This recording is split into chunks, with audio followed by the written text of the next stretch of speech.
بسم اللہ الرحمن الرحیم۔ السلام علیکم ورحمۃ اللہ وبرکاتہ۔ میں ہوں محمد صادق شاہ اور آپ دیکھ رہے ہیں صادق ٹی وی یوٹیوب چینل۔ ذبح کرنے کا صحیح طریقہ کیا ہے، ذبح کرنے کے آداب اور ذبح کرتے وقت کی دعائیں، یعنی قربانی کو ذبح کرنے کے جو آداب ہے یا ویسے بھی کسی جانور کو ذبح کرنے کے جو آداب ہے، دعائیں ہیں اور صحیح طریقہ کیا ہے۔ ذبیحہ کو یعنی قربانی کے جانور کو یا جس جانور کو ذبح کیا جا رہا ہے اس کو قبلہ رخ لٹایا جائے اور ذبح کرنے والا خود بھی قبلہ رخ ہو، جانور کا بھی منہ قبلے کی طرف ہو اور ذبح کرنے والے کا منہ بھی قبلے کی طرف ہو۔ یہ دونوں باتیں سنت مؤکدہ ہے، یعنی کبھی بھی نبی کریم صلی اللہ علیہ وسلم نے اس کو نہیں چھوڑا۔ البتہ ایسا نہ ہونے پر جانور کے حلال ہونے میں کوئی فرق نہیں پڑتا۔ مثال کے طور پر جانور تو آپ نے لٹا دیا قبلہ رخ، لیکن وہ پھر کھسک گیا اور آپ کا بھی رخ بدل گیا اور جانور ذبح ہوا تو اس پہ کوئی کراہت نہیں آتی اور جانور پھر بھی حلال ہے، اس میں کوئی فرق نہیں پڑتا۔ ذبح کرنے کا طریقہ یہ ہے کہ جانور کو قبلہ رخ لٹا کر تیز چوری، بالکل تیز ہاتھ میں لے کر خود قبلہ رخ ہو کر بسم اللہ اللہ اکبر کہہ کر گلے پر چھری چلائی جائے یہاں تک کہ گلے کی چار رگیں کٹ جائے۔ ایک نرخرا جس سے جانور سانس لیتا ہے، دوسری وہ رگ جس سے دانہ پانی جاتا ہے، اور دو شہرگ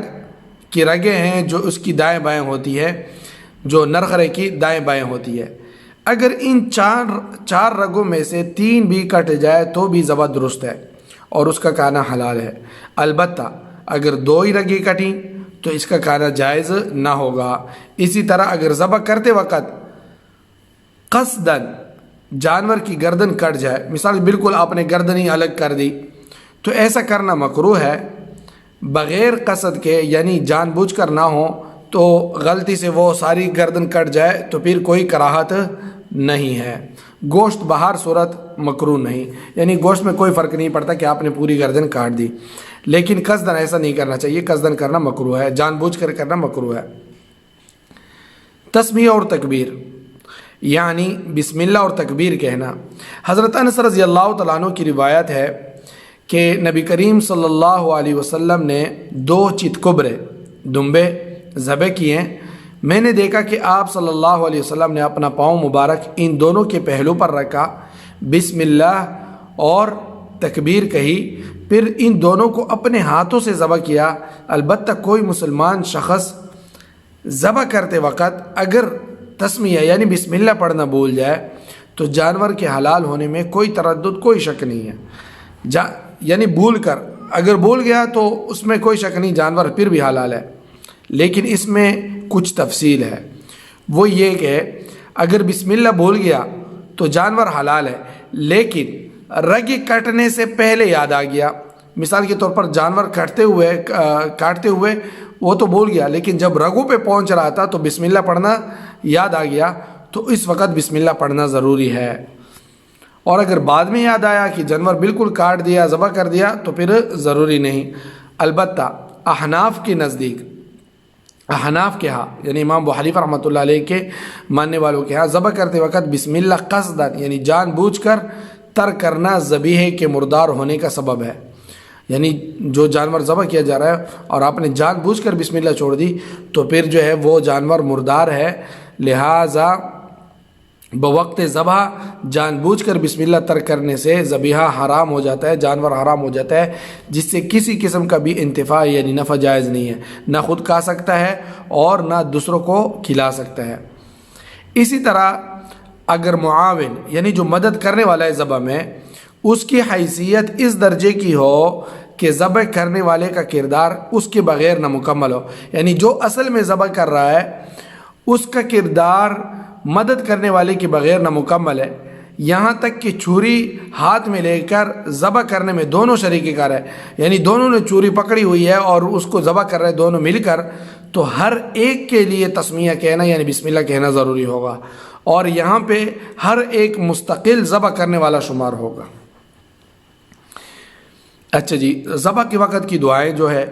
حضرت جابر رضی اللہ تعالیٰ عنہ، جابر بن عبداللہ رضی اللہ تعالیٰ عنہ سے روایت ہے کہ نبی کریم صلی اللہ علیہ وسلم نے قربانی کے دن 2 مینڈے، خسی اور سینگوں والے اور چتکبرے ذبح فرمائے، اور بوقت ذبح آپ نے اس کو قبلہ رخ کیا اور فرمایا انی وجہت وجہی للذی فطر السماوات والارض حنیفا وما انا من المشرکین ان صلاتي ونسكي ومحیاي ومماتي للہ رب العالمین لا شریک له وبذلك امرت وانا اول المسلمین اللہم منک ولک۔ اس کے بعد بسم اللہ اللہ اکبر یہ پڑھ لیا، جس کا ترجمہ ہے کہ میں نے اپنا رخ اس ذات کی طرف کیا، میں اپنا رخ اس ذات کی طرف کرتا ہوں جس نے زمین اور آسمان کی تخلیق فرمائی، اور یہ کہ میں پوری یکسوئی کے ساتھ دین ابراہیم پر قائم ہوں اور میں شرک کرنے والوں میں سے نہیں ہوں۔ بلا شبہ میری نماز اور میری تمام عبادتیں اور میرا جینا مرنا سب اللہ رب العالمین کے لیے ہے جس کا کوئی شریک نہیں، اور مجھے اسی کا حکم دیا گیا ہے اور میں حکم کی اطاعت کرنے والوں میں سے ہوں۔ اے اللہ، یہ قربانی تیری ہی عطا سے ہے اور تیری ہی رضا کے لیے ہے، محمد صلی اللہ علیہ وسلم کی طرف سے اور اس کی امت کی طرف سے، اللہ کے نام کے ساتھ، اور اللہ سب سے بڑا ہے۔ اس کے بعد جب ذبح مکمل ہوا تو آپ نے اس کو جب ذبح مکمل فرمایا تو اس نے جو ہے نبی کریم صلی اللہ علیہ وسلم نے یہ دعا پڑھی اللہم تقبلہ منی کما تقبلت من حبیبک محمد وخلیلک ابراہیم علیہ السلام۔ اس کے بعد یہ دعا پڑھ لینی چاہیے، جیسے پہلے ذبح کرتے وقت وہ جب ذبح کرنے کے لیے قبلہ رخ لیٹائے پہلی وہ دعا، اور جب ذبح کرے تو پھر اللہم تقبلہ منی کما تقبلت من حبیبک محمد صلی اللہ علیہ وسلم وخلیلک ابراہیم علیہ السلام۔ یہ آج کی ویڈیو تھی، امید ہے کہ آپ کو سمجھ آیا ہوگا۔ اللہ تعالی ہمیں عمل کرنے کی توفیق نصیب فرمائے۔ السلام علیکم ورحمۃ اللہ وبرکاتہ۔ دوستو، صادق ٹی وی کو سبسکرائب کرنا مت بھولیے، ویڈیو کو لائک کریں، شیئر کریں اور کمنٹ سیکشن میں اپنے رائے کا اظہار ضرور کریں۔